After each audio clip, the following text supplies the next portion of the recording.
Howdy do, mixed nuts. I'm Headcase, and today we're going to be doing a fun and easy craft to turn these dried up Christmas tree needles into this cute little scented plush to go inside a drawer and keep your clothes smelling fresh.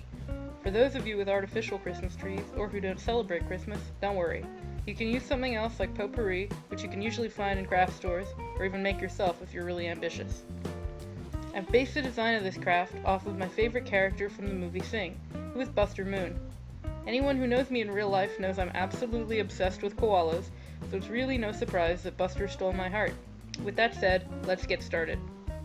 To begin, we're going to need some felt. Buster is a koala, so I chose gray, white, and black felt. I also chose red felt for his cute little bow tie. You will also need your filling, in this case, fir needles, but like I said, you can use any potpourri or any other natural filling, provided it is dry. So pine needles, balsam, dried herbs, dried flowers, etc.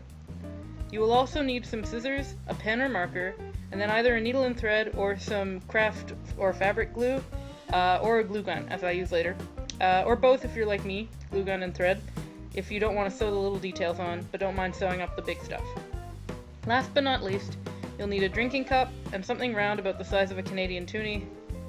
You could use the coin in question, or something like the rim of a shot glass, or something like that. I recommend not using the coin itself, because money can sometimes carry some pretty gross germs on it, but that's up to you. I'm a pretty serious germaphobe, so I'm probably over paranoid about it, so. Also, a piece of paper will be needed to make a funnel, and we'll need that later, so just keep a piece of paper nearby. Okay, for your first step, get about a cup of filling, so whether that means ripping needles off your tree or just taking them out of whatever bag you bought your filling in, and set that aside in an easy to pour container like a cup or small bowl. Next, go ahead and trace 2 circles around your drinking cup rim on gray felt. Make sure not to put them right next to each other or let them touch. It's okay if one side is closer to the edge, because that's going to be sewn up at the end anyway for the neck, but you want to make sure there's a space about a centimeter or so wide off the end of where you're tracing. You'll see what I mean. Trace 4 smaller circles around the shot glass, also on the gray.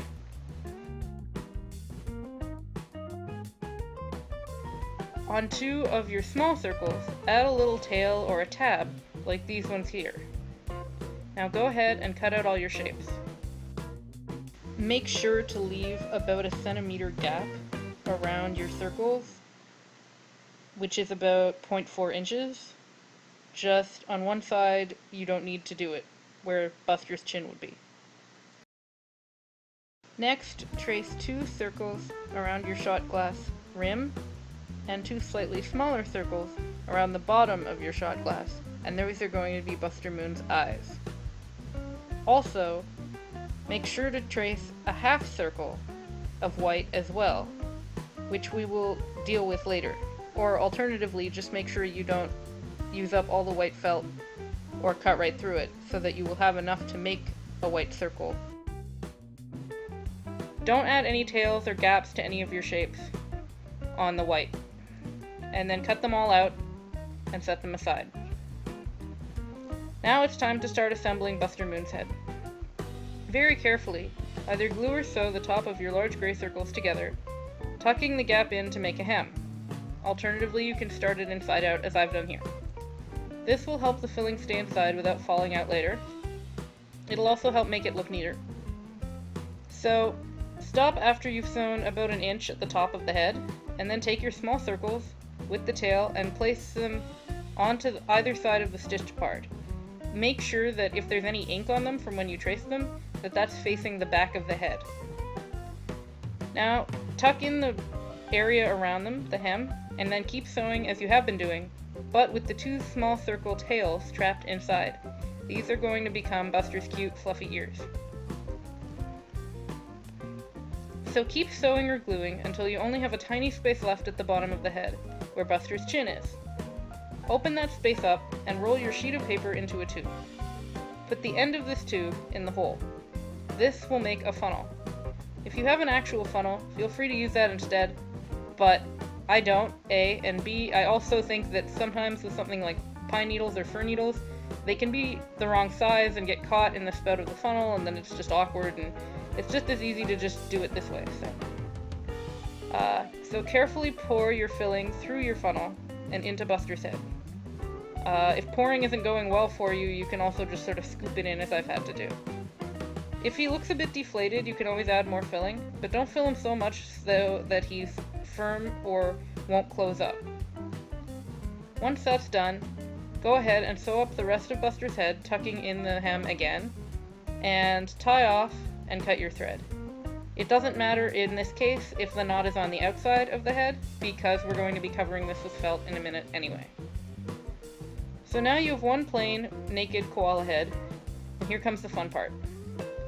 Take your big white circle that you drew, and trace the edge of the cup again, or do it on the edge of the white felt, as I've done. This way you have a half circle. Cut this out and put it aside. Put some no-sew glue, or in my case glue gun, on the back, and carefully stick this onto the area of Buster's chin. This will cover the little knot that we just made, and make sure that no one can see it. So it looks neater, and it also is where he has the white on his face. Also, it is worth noting that if you're going to do this and you don't want to make a mistake and have to cut it out all over again, the best thing to do is snip a little bit on either side just to make sure you know what kind of line you're cutting. You could even trace it again, but if you don't want to risk getting ink on the white, just cut the two ends as I've done here, and then once you know roughly where it is, cut that along there.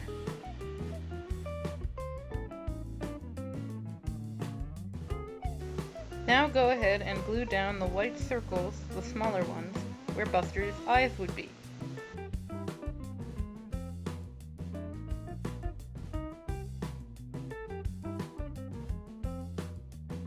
Now take your black felt, cut out some eyes and a nose. Put some more glue on the back and stick them onto Buster's cute little face.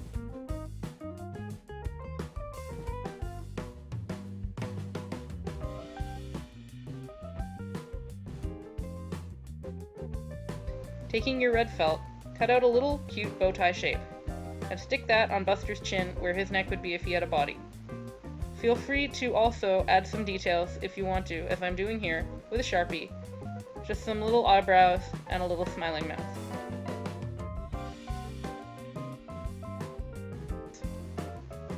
Now for the ears. Stick your white circle on top of your gray one, making sure that the white is on the front of the ear. Also make sure that if there's any ink on the white, it faces towards the side you're not going to see.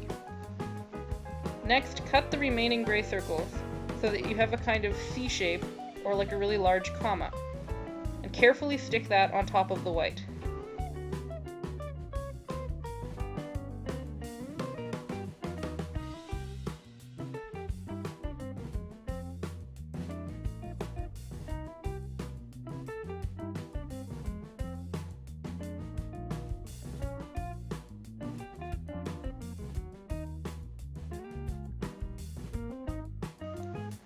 That's it, you've done it. So voila, you're done.